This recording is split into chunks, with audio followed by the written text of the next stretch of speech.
$5,000 purse. So it brought a lot of people up here to Tacoma to race.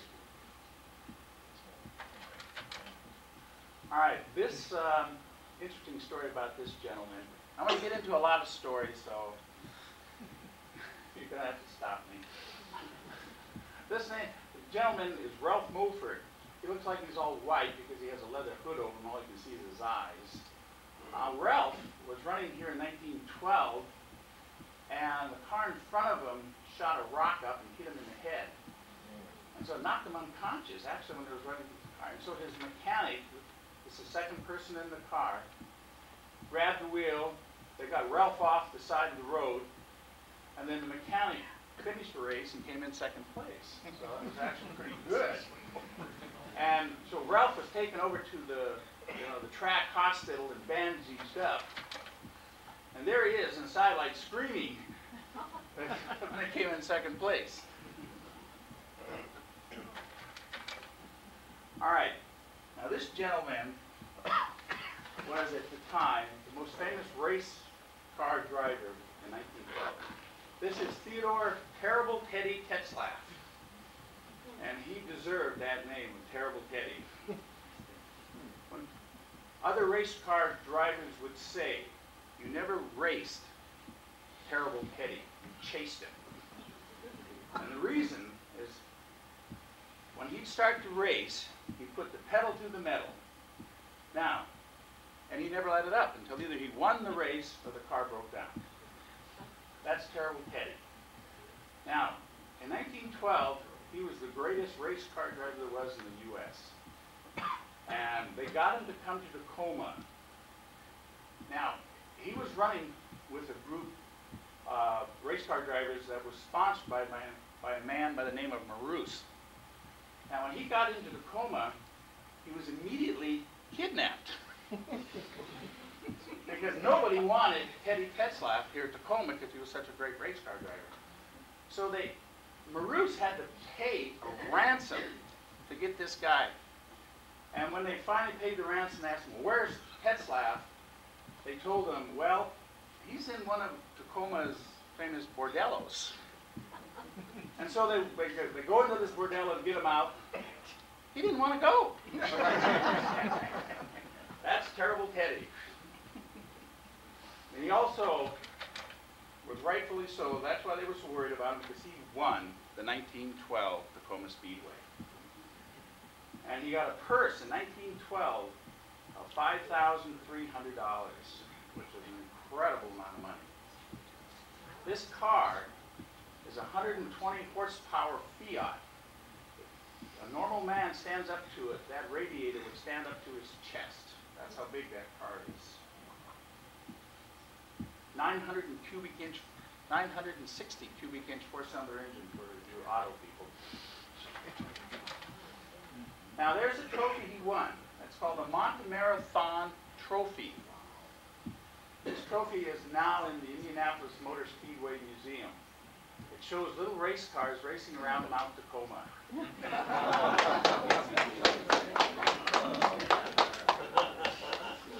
This is a wonderful, wonderful trophy. And I'll quickly tell you how it got there. But it's not only a side story. You had to win 3 races at Tacoma to keep any of the trophies. And the person who eventually won this was Earl Cooper. Now, Earl Cooper was a 3-time national champion in the early days. But he only won Tacoma twice. But he took a second in 1915. So in 1929, when the Speedway, of course, was already gone, the city fathers still had this trophy. So they decided, Earl Cooper came to town in 1929 to help advertise Auburn Cord automobiles. So the city fathers got together and gave it to him. They didn't know what else to do with it. And in 1955, he presented his trophies to the Indianapolis Motor Speedway Museum, and that's where it is today. And it's a very, very large trophy. All right, now we're going into 1913. These are the 3 programs of 1913. You have to have all 3 to know what's going on. This is the first day, that's the second day, and then you don't know who's running, you had that trophy. I mean, that program. They all were a dime, so. All right. This, in 1913, now, they went from a 5-mile road race to a 3.5-mile road race. They cut it down. Instead of going down 111th, they moved down to 100. And everything else was the same. This is Bob Berman coming out. This is down at the train stations downtown, Union Depot. The car is called the Blitzen-Benz. Very big automobile. And in 1913, they changed the displacement. So some of these great big cars couldn't run. So what Bob Berman did with the Blitzen-Benz is he ran against the clock, and he set a world record at Tacoma. One of these newspapers I have back here actually has the story on it. Now, he brought 2 cars with him. This is the other car that he brought. This is called a Keaton. And in 1913, he was going to beat Teddy Tetzlaff. And Teddy Tetzlaff was going to beat him. And so they warred.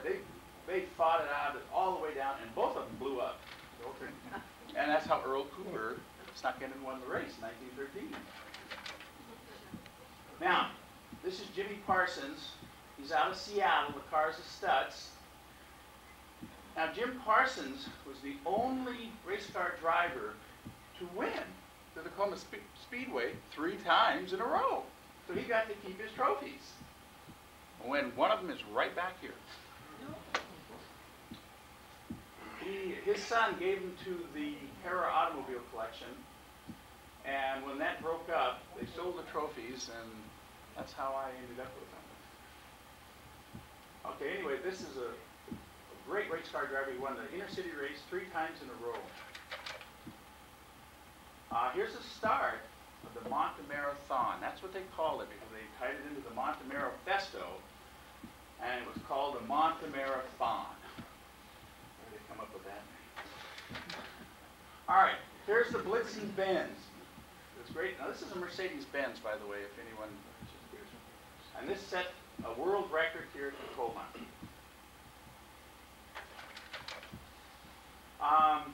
This car is called the Romano. And the reason that I pictured this is because they thought this was a freaky car. And the reason they thought it was because it had an 8-cylinder engine in it. And they thought, 8-cylinder engines will never last.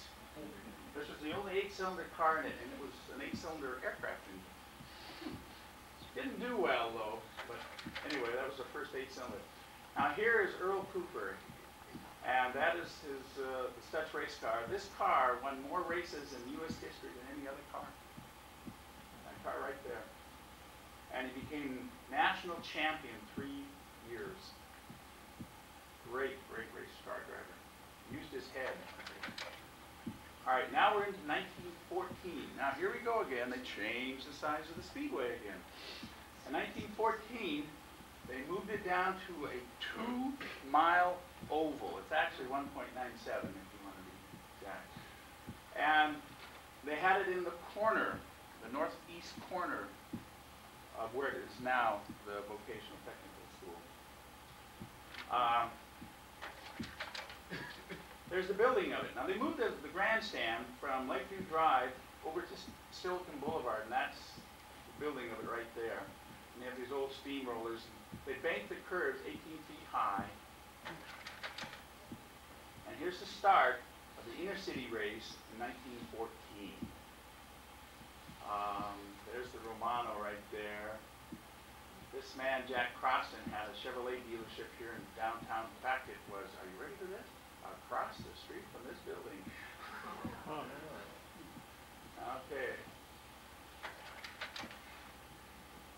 If you got hurt, this is it. Now, this is the invalid car, and that tent is the hospital. The truck, by the way, is white, if anybody's interested. Now, this is how they changed the tire. Now, the wheel stayed on the car, and the tires came off. And they had this, looks like about an 8-foot long jack, and that was so they could change it quickly.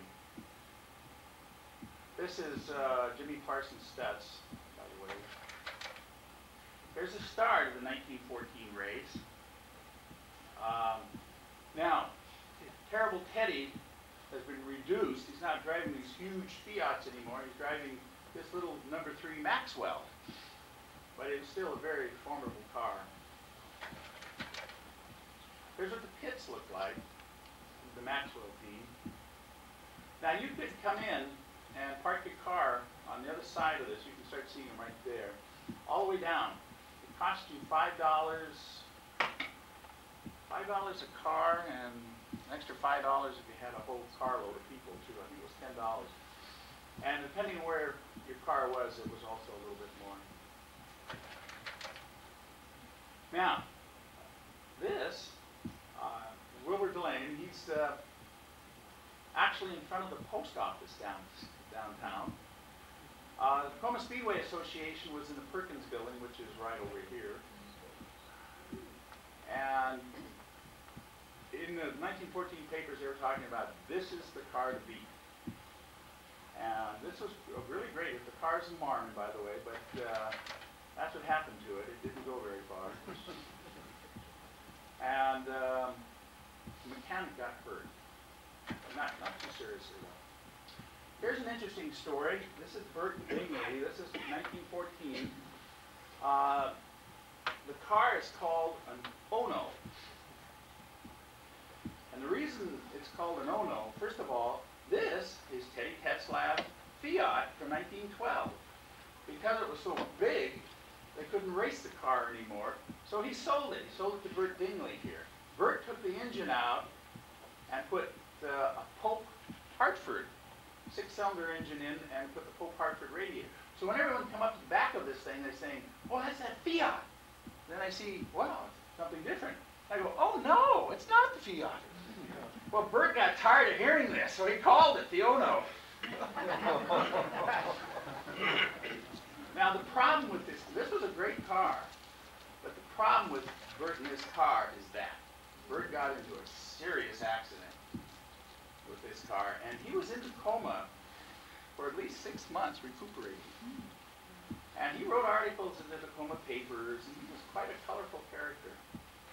That car, believe it or not, still survives. It's in San Diego today.